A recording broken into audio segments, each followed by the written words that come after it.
thankful for the men and women who have been working law and order and peace.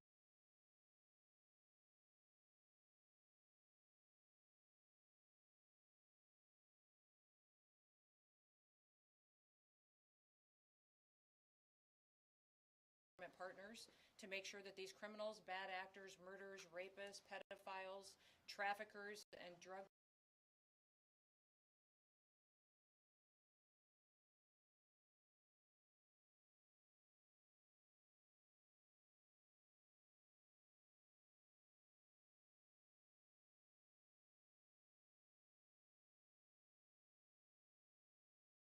our ICE officers who've been on the front line out there interdicting with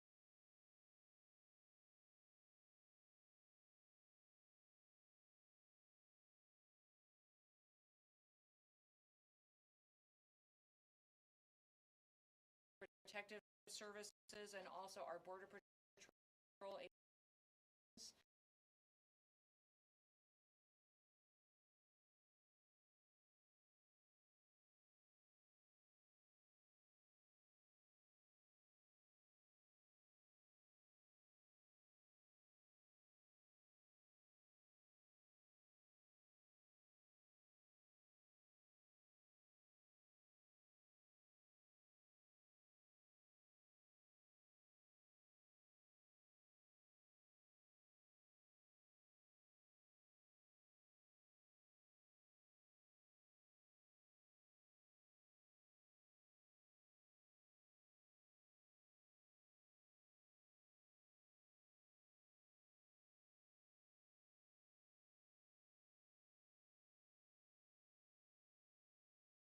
Who has been a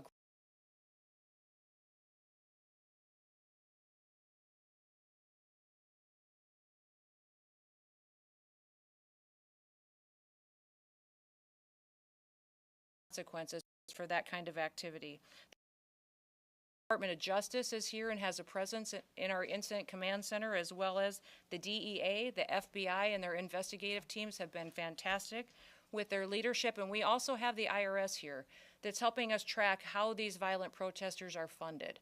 What NGOs out there, what unions, what other individuals may be funding these violent perpetuators that are in these protests that take people who may be wanting to come and be peaceful, but instead into very violent activities that go after law enforcement. That's just simply not acceptable. And I also want to thank our U.S. Marshals. They've been so great in helping us to secure facilities, but also operations and also with transportation, that as soon as someone is arrested and brought into incarceration, that they are transported out and able to face prosecution and the consequences for their crimes. I want people to know that while these officers and these agencies and our military are here doing this work and these operations, that the people across this country are so grateful. They are so grateful for the work that is being done here in Los Angeles. They are setting an example for what is happening across the country in other cities and putting together a model and a blueprint for how we can continue to work to make every single community great again and safe again for our kids and for our grandkids far into the future. I've been in many different states with all the different components that I represent over the last 4 or 5 days, and everywhere I go, people stop me and say, tell everybody who's working in Los Angeles that is working to bring safety to those city streets and to those families and protect those small business, tell them thank you.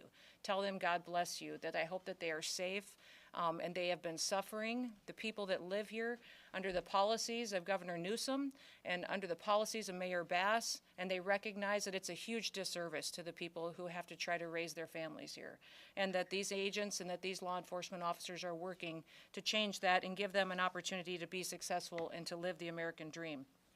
Listen, many officers have been assaulted over the last several days. We did see before that assaults against law enforcement and ICE officers go up over 400%.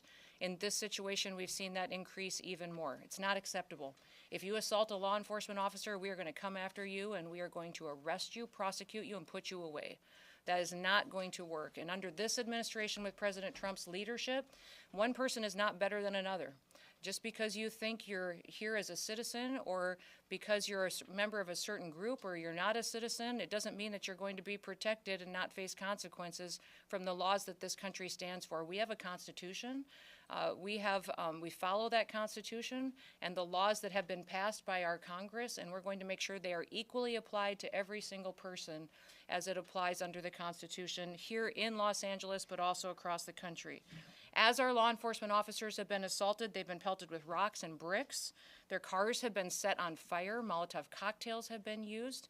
We have seen people throw bottles and hammers at them. We've also seen that they have been attacked and verbally spit on or punched or assaulted, and it's just not acceptable.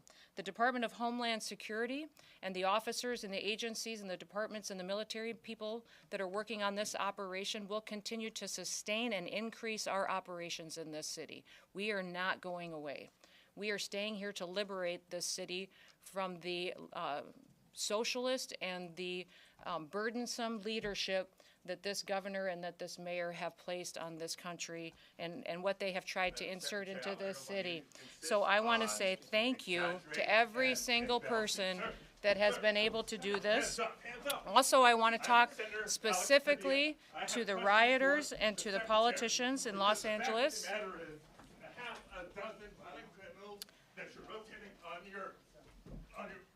I also want to talk about specifically how many of our ICE agents have been doxxed for doing their duty, how they have been targeted, and how their families have been put in jeopardy, and that we're not going to allow that anymore as well. That those individuals who are purposely endangering our ICE agents and our law enforcement officers and their families will be prosecuted for what they are doing as far as perpetuating violence on them. I want to know that the American people are grateful for our law enforcement officers. We will always respect them, and that President Trump is thankful for the leadership that has been shown by all of these agencies. In fact, President Trump did call in, and I did visit with him today, and he also visited with all of these agencies here this morning and thanked them for what they are doing to make sure that they are protecting the United States of America. The images that we've seen out of Los Angeles the last several days has simply been un-American by the protesters and the violence that we've seen perpetuated.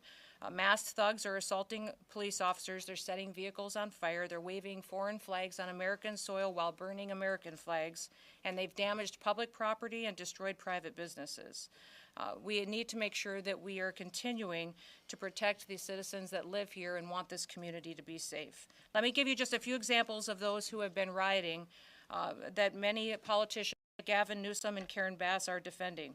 There was a Vietnamese illegal alien who committed a mass shooting at a graduation party in 1994 that we've been able to take off the streets.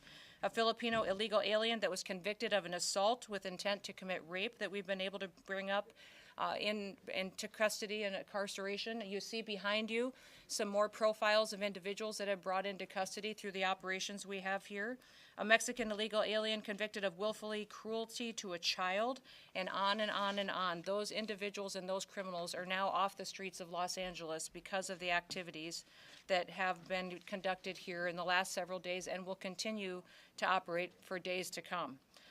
When these riots first began on Friday night, a federal law enforcement building was surrounded by over 1,000 violent rioters, and it took Los Angeles Police Department 2 hours to respond. So we are going to continue to operate with our federal partners and continue to keep asking the governor and the mayor for their support and their backup in these operations to make sure that all of our enforcement officers are protected while they do their work.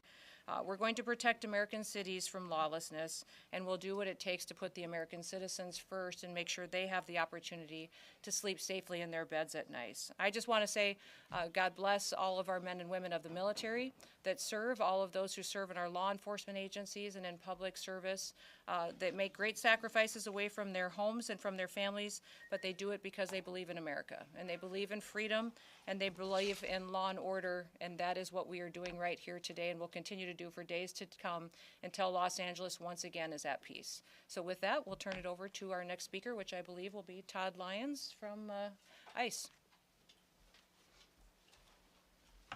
Thank you, Madam Secretary. I'm Todd Lyons. I'm the acting ICE director. Also, I'm the National Incident Commander for the situation. But I would just like to say thank you to Secretary Noem. She said it best. There's really not much more I can say. It's without her leadership that we wouldn't be out here conducting this mission.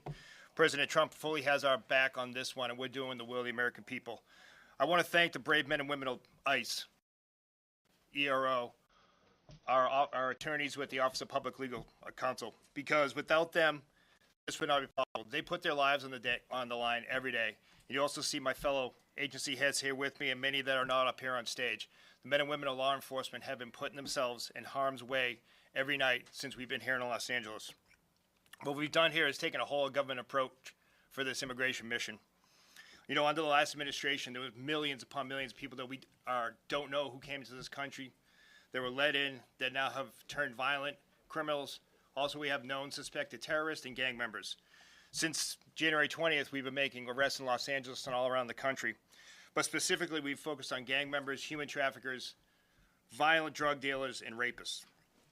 You know, the Secretary brought it up. You know, the rhetoric of a lot of elected officials and people, what really caused this. We've heard so much. If ICE had a criminal warrant, if ICE had a judicial warrant, cities would cooperate with us. On this past Friday, you saw that. You saw the men and women of ICE and these other DOJ partners executing a criminal warrant on a criminal immigration enforcement case. Yet the city turned against us and we had violent protesters. And that just won't happen because the men and women of ICE won't be deterred by this. We're going to be out there every day conducting our law enforcement mission. No protesters are going to block our way because the brave men and women of ICE and these DOJ partners you see up here, along with our partners with the Los Angeles Police Department, are going to ensure that we handle these protesters, but we are out there safely conducting these operations, and we will get the worst off the street. And I also like to thank the Department of Defense and National Guard who has come here to assist us on that.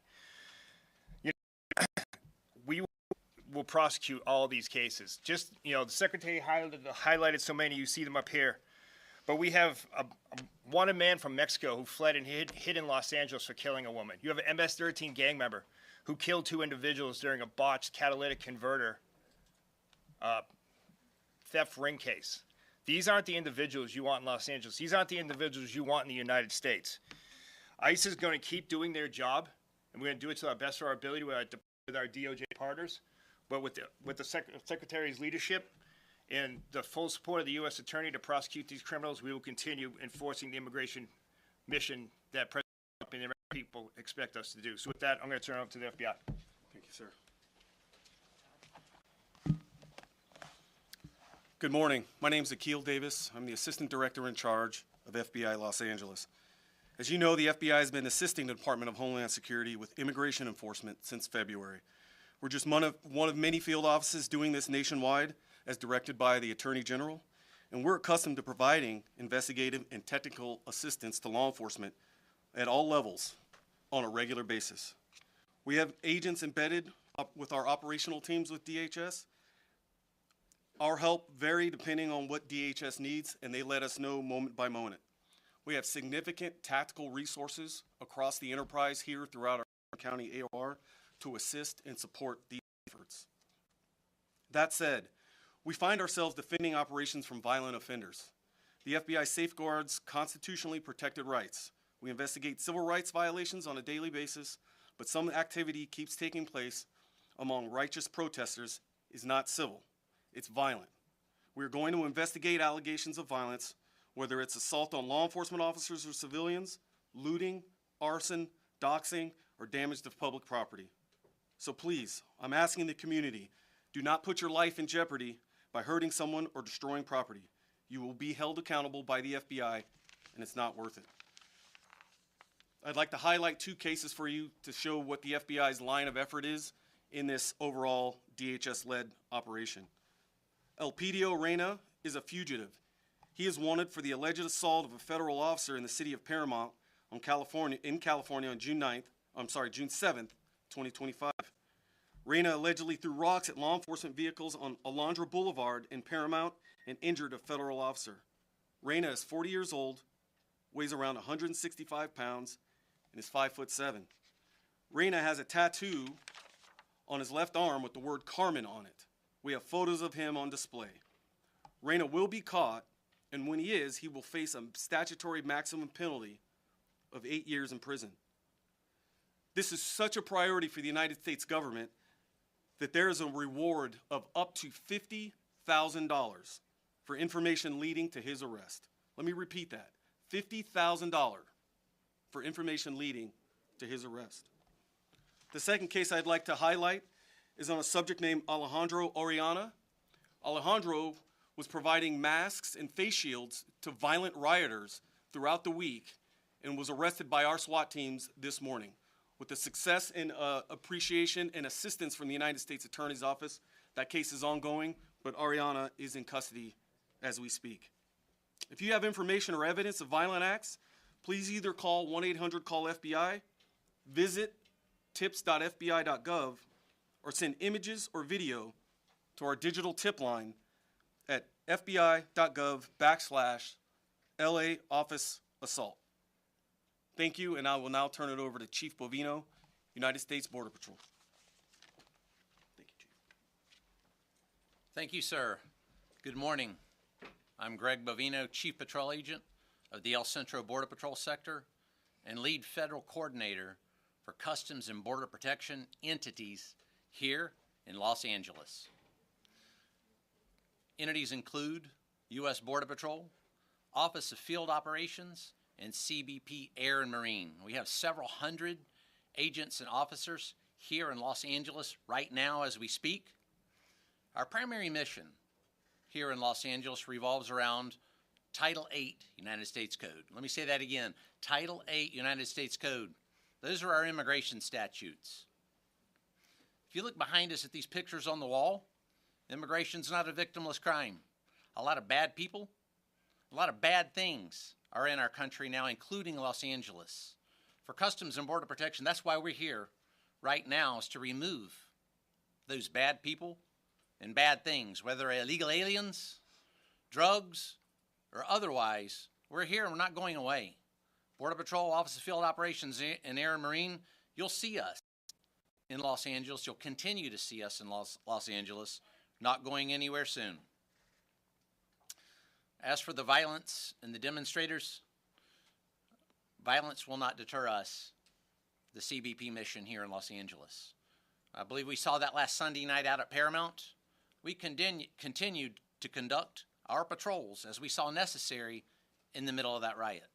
And we'll continue to do that from here on out. Our allied law enforcement agencies, many of whom you've already heard from, whether it's HSI, ERO, FBI, ATF, and all others, join with us as we conduct that Title 8 mission. Very historic.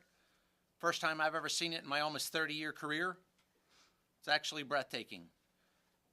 Many millions of illegal aliens have passed across that border over the past several years. It's our job to get them out. And that's what we are going to do, and that's what we're doing right now. Thank you.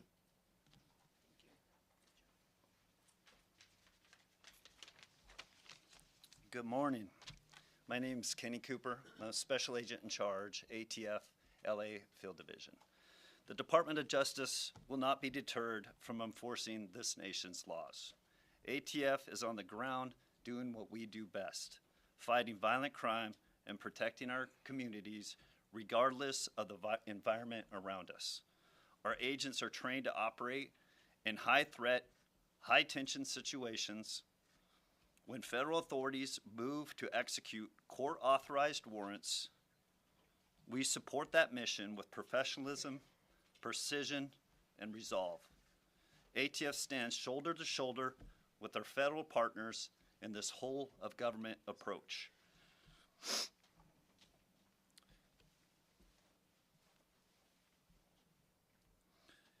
ATF stands also shoulder to shoulder, including to carry out our immigration enforcement mission. If a criminal threat intersects with that mission, we bring our full capacities to the table. Let's be clear, obstructing a lawful federal operation, especially through violence or threats, is not protective activity. It's a crime. And those who cross that line will be held to account. We don't get to pick and choose when to enforce the law. Our job is to uphold it, always. ATF will continue to pursue violent offenders, support our partners, and keep doing the hard work this public demands. Thank you.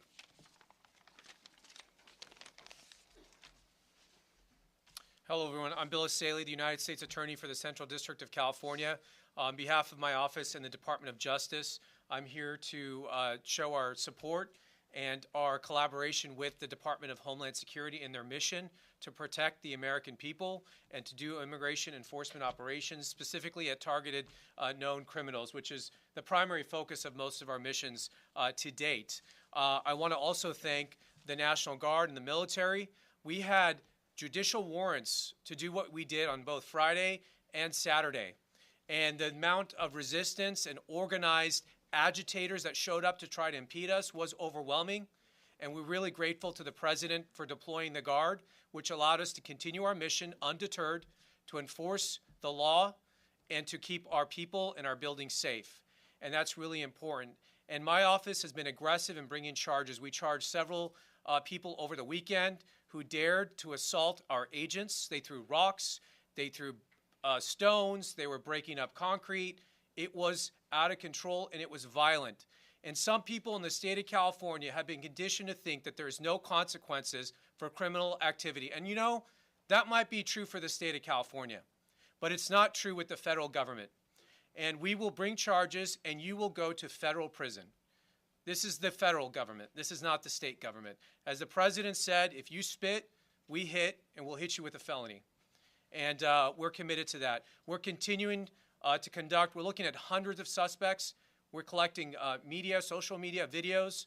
We'll be combing over that stuff for weeks and months with the FBI. And just because you think you got away with something over the weekend, think again. In a few months from now, you could get a knock at your door. So anyone who's thinking about showing up to these protests to commit violence, I really caution you to think again. It's not worth it. We charged 2 individuals yesterday with throwing Molotov cocktails at police officers. That is extremely dangerous and could lead to death. They're now looking at explosives charges charged by the federal government and more charges to come. So I just want to reiterate that we will be aggressive, we will be filing, and we will be swift in our deliverance of justice. And I want to thank our partners at the FBI and the ATF and DHS and all our agencies for their hard work. It has not been easy. They've been working around the clock, but they're undeterred. And I can tell you, speaking to them, they are more committed than ever to delivering on the promise of the President to make America safe again. And we need that in California probably more than anywhere else. So with that, I thank you very much. Thank you, Bill. I appreciate that, and everyone for their comments. And with that, we're going to open it up to questions, but we're going to keep it specifically to questions that pertain to this topic and some of the operations that are ongoing here in Los Angeles and how we will sustain and build on those operations in the future. So do you want to go first? Yes. Yes. A question for you about future planning. We know that there's more protests planned for this weekend. Yes. Is DHS actively planning on requesting more assistance from DOD, more troops, given those protests that are coming? Is this the administration's new playbook? You know, what I would say is that I'm not going to telegraph exact statistics and numbers and what we are doing as far as participation with the military, but we do have several thousand engaged here in Los Angeles right now.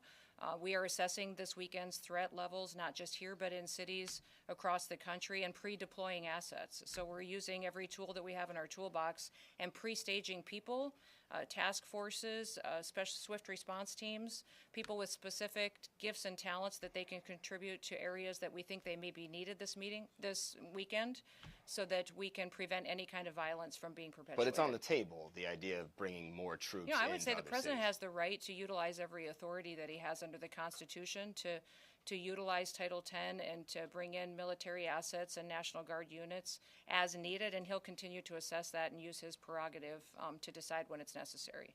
Yeah. Madam Secretary, you had previously asked the Defense Secretary to direct troops to arrest people. Is that something you'd still like to see? You know, I think what I had talked was a conversation with the Department of Defense to ask them to use the authorities that they have in conjunction with the President to make sure that there's consequences for people who perpetuate violence. So that is what the assessment is, and they're being utilized to the fullest extent to which the President wishes to at this point in time. And I'm so thankful we have a U.S. Attorney and a Department of Justice that is going out there and prosecuting these crimes as well. That's something that was very different under the Biden administration, that is a game changer now. We have a president now that believes in the rule of law and that is going to make sure that when people break the law, no matter who you are, that you will be prosecuted and you will be brought to justice. Yes, sir. Madam Secretary, Yes. Salvador Duran with Innovation Network. Yep. Two questions for you. The first one is, do you have an estimated number of people that have been detained and deported? And the second question I have to ask you, would you please address Senator Padilla's interruption to your press conference? You know, And I'm not- consider yeah. even pressing charges for what we just witnessed here. Oh, you know what, I don't even know the senator. He did not request a meeting with me or to speak with me. So when I leave here, I'll have a conversation with him and visit and find out really what his concerns were. I think everybody in America would agree that that wasn't appropriate. That if you wanted to have a civil discussion, especially as a leader, a public official, that you would reach out and try to have a conversation. For instance, I have left voicemails for Governor Newsom wanting to have a conversation. Has he returned them? No. He hasn't. I know that the White House has reached out and had conversations with Mayor Bass as well. And so that's what you do to try to start these conversations and ask for partnerships. Unfortunately, we haven't met that in this area. I'll visit with the senator and find out really what his concerns are and what we can do. And as far as the estimated number of people that have You know, what I would say is that we have over 1,500 people that we have been interdicting with, arresting for different situations, and we will continue to build on that. That's been just over the last few days. Know that we have more assets now today than we did yesterday. We had more yesterday than we did the day before, so we are only building momentum. This is only going to continue and be increased until we have peace on the streets of Los Angeles. The president has told me, Kristi, use everything that we have to make sure that the citizens of Los Angeles know that we care about them, that they have lived with crime for far too long, and that we want them to be able to walk their children to school in the morning and feel safe. We want them to, small businesses downtown, to not have to worry about getting burned to the ground because some organized crime nonprofit funder is deciding that now is the time to send a political message or an agenda. So we're going to stay here and build our operations until we make sure that we liberate the city of Los Angeles. Yes, back there. I'm going to do two more if that's okay. Go ahead. Can you talk a little bit about the specific number in terms of immigration-related arrests that you made, both daily and or in LA specifically? Well, we literally have tens of thousands of targets. So I think that's what's more important.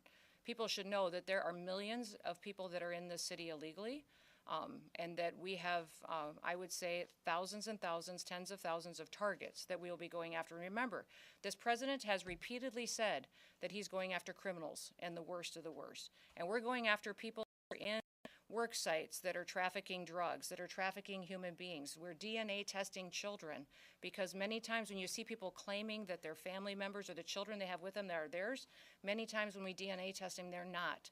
They're really peddling our children, and they have human slavery going on, child trafficking, pedophilia. So we are going after those individuals that we have intelligence on, and we will continue to only build on that. And yes, I'm sorry, I didn't get to you right away. There is some rhetoric out there that some of the people who have been detained, arrested, in detention are not criminals or do not have a criminal history. Can you address that? There's a lot of rhetoric out there that claims. Well, there's a lot of rhetoric and there's a lot of false information and a lot of fake news. So I'd appreciate it if you guys would start covering the facts. And we'll get you all that information that we possibly can. Now, there may be people that because of the targets that we were out there arresting, that were with those individuals, they were collaterals that were spending time with them, and all those people will be vetted. And remembering, still in the United States, if you come into this country illegally, you have committed a crime. And so when you do that, we have to go through and follow the law and make sure that we're adjudicating that and dealing with that appropriately. So the president's targets and priorities are the criminals that have perpetuated violence. But also, once again, I'm going to remind everybody, you have the opportunity to self-deport. We will buy you a plane ticket. We will give you $1,000 when you land in your home country or if you go home to Mexico, and then we will get you scheduled so that you can come back to this country legally. You will have the opportunity to come back to the United States of America. If you don't do that and you wait until we come and arrest you and have to remove you, you will never get the chance to come and live in the United States of America again. The president has been clear on this. So I'd encourage you to get on the CBP Home app, and you can self-deport today, and we will facilitate that. You can take your entire family with you, people and your loved ones, and we will facilitate you coming to this country correctly. Everybody has the opportunity to do that. If you wait until we have to arrest you, you will never get to be an American, much less live here and work here and be able to pursue the American dream. Last question. Madam Secretary, Alejandro Ortiz with Telemundo 15 you too. Yes. You just said that you go after the worst of the worst. But we've seen ICE arresting immigrants in front of their court hearings when they go to their annual immigration check-ins. Even if they're going And remember, through the these legal are people- process, are we sending the message as a country that people, even with no criminal record, and that they're taking the legal correct path, are not safe from If they took the detention? legal correct path, they would have come here legally. They wouldn't have come into our country illegally. Second of But all, some of them they are have not final criminals. They have removal come orders. here and They have maybe final- overstayed their visa. They have final And that's a removal criminal. orders, and we're That's following. That's a civil offense, but not a criminal record. It is actually under the acts that the president has invoked it through his executive orders. It actually is a criminal offense. And so one of the things that we need to remember is that when you're going out there and talking about what is happening with individuals who are in this country illegally, is that they have the opportunity every single day to return back home. And we will work with them and facilitate that and work with their families. But if they choose to wait back and to not make that decision today, then they are subject to this type of operation that will target those that have criminal activity and backgrounds and perpetuators of violence first. Those are our targets. But we are going to make sure that we're bringing peace back to the city of Los Angeles. She told me she has hundreds of cases of people coming in asking for asylum. They go to their immigration check-in. So and my they're only arrested question to you, with- I'd say a without question having back to you the is, right of their due process. which laws in the United States should be enforced and which ones shouldn't? I mean, my job, here's the deal, guys. My job is not to pick and choose which laws we enforce and which ones we don't. We have laws in this country, and they matter. If you want the law changed, go to Congress. When's the last time you went to Capitol Hill and told your senator or representative to change it? That's what they need to do. This is the perfect time for Congress to make a decision on how they want people in this country to be able to have an opportunity to come here legally and to fix this. We, as law enforcement officers and as a national security department and agency, my job is to uphold the law, and that's what I will continue to do. Yes, sir, I'm going to finish with you.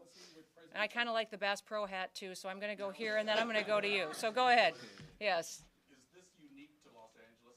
Nope, these operations, I will say these operations have been much more difficult because of Los Angeles and California's sanctuary policies. SB 54 has been difficult for us, and we don't have the backup of your local law enforcement.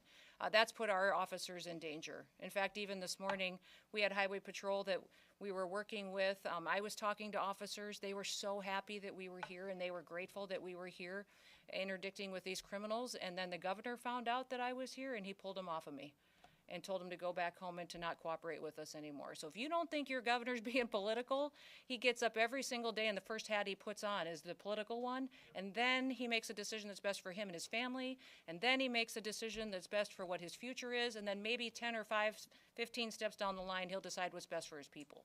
That's what your governor does. Next, I'm going to come to you.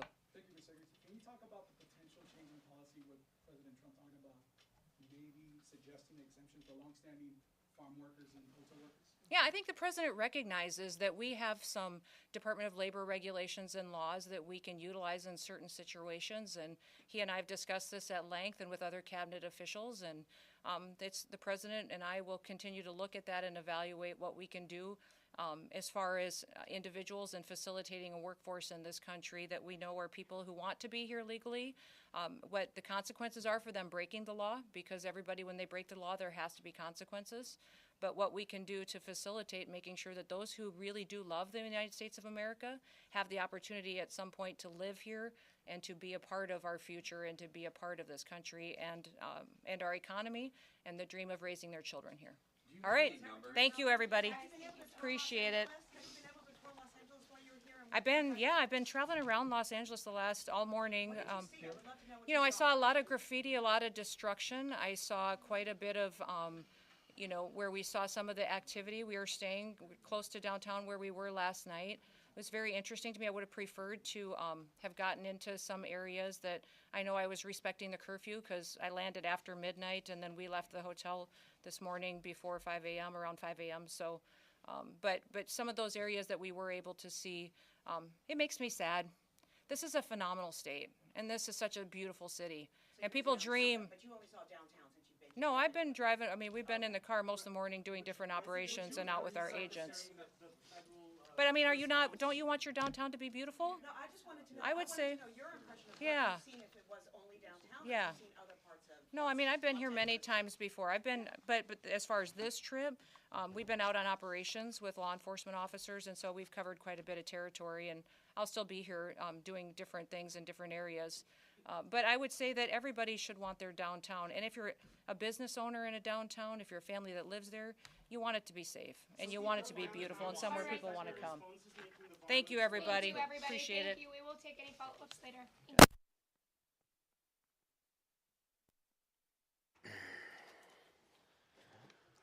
Made for TV moment, but see, I'll be honest. Like, I gotta turn mine off.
Banks, Barrasso, Blackburn, Booker, Bozeman, Britt, Capito, Cassidy, Collins, Cornyn, Cortez Masto, Cotton, Kramer, Crapo, Cruz, Curtis, Daines, Ernst, Fetterman, Fisher, Gillibrand, Grassley, Haggerty, Hassan, Heinrich, Hickenlooper, Hoven, Husted, Hyde-Smith, Johnson, Justice, Kelly, Kennedy, Kim, Langford, Lee, Lummis, McConnell, McCormick, Moran, Moreno, Mullen, Murkowski, Ricketts, Risch, Rosen, Rounds, Schiff, Schmidt, Scott of Florida, Scott of South Carolina, Sheehy, Slotkin, Sullivan, Thune, Tillis, Tuberville, Wicker, Young. Senators voting in the negative: Baldwin, Bennett, Blumenthal, Blunt Rochester, Cantwell, Coons, Duckworth, Hawley, Hirono, Kane, Klobuchar, Markey, Merkley, Murray, Paul, Peters, Schatz, Schumer, Shaheen, Smith, Van Hollen, Warren, Welch, Whitehouse, and Wyden.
Mr. Murphy. Mr. Murphy, no.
Mr. Graham.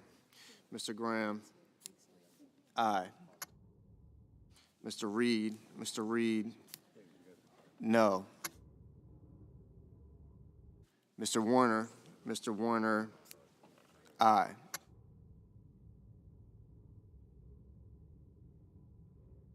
Mr. Lujan.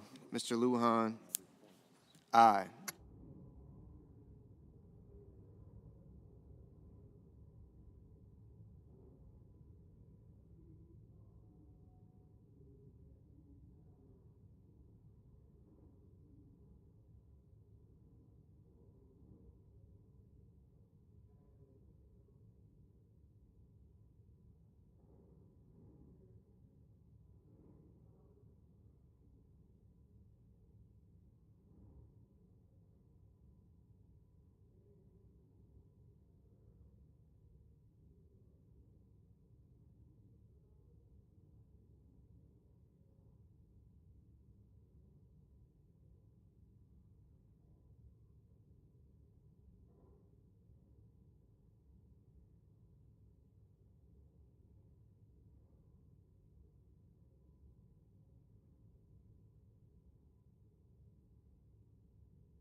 Mr. Warnock.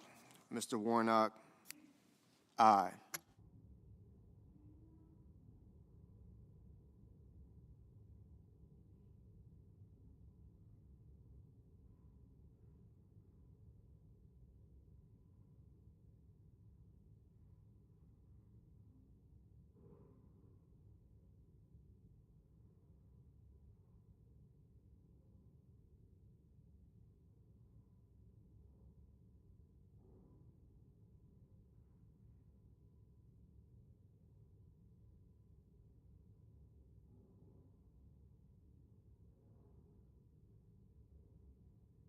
Mr. Budd.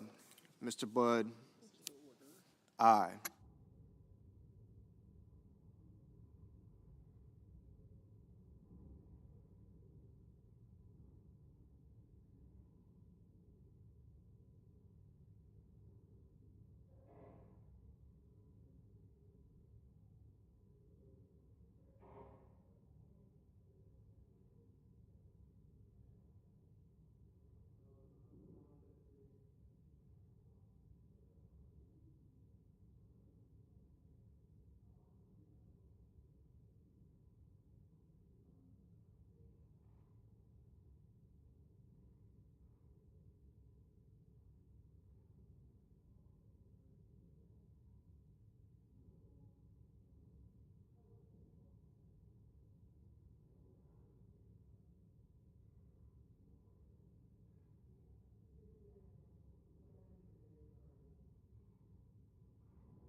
Mrs. Moody.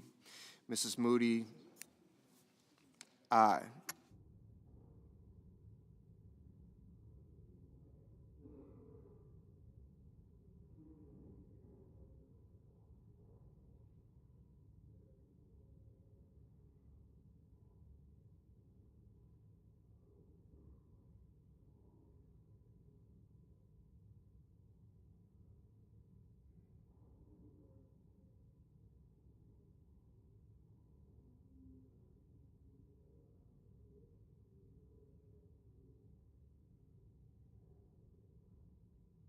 On this vote, the yeas are 67 and the nays are 27.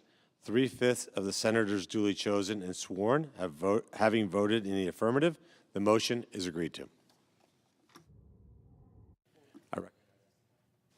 I recognize the senator from Florida. I ask unanimous consent that the Senate resume legislative session and be in a period of morning business with senators permitted to speak therein for up to 10 minutes each. Without objection. I recognize the Democrat leader. I mentioned a few minutes ago that I had seen a video that sickened my stomach.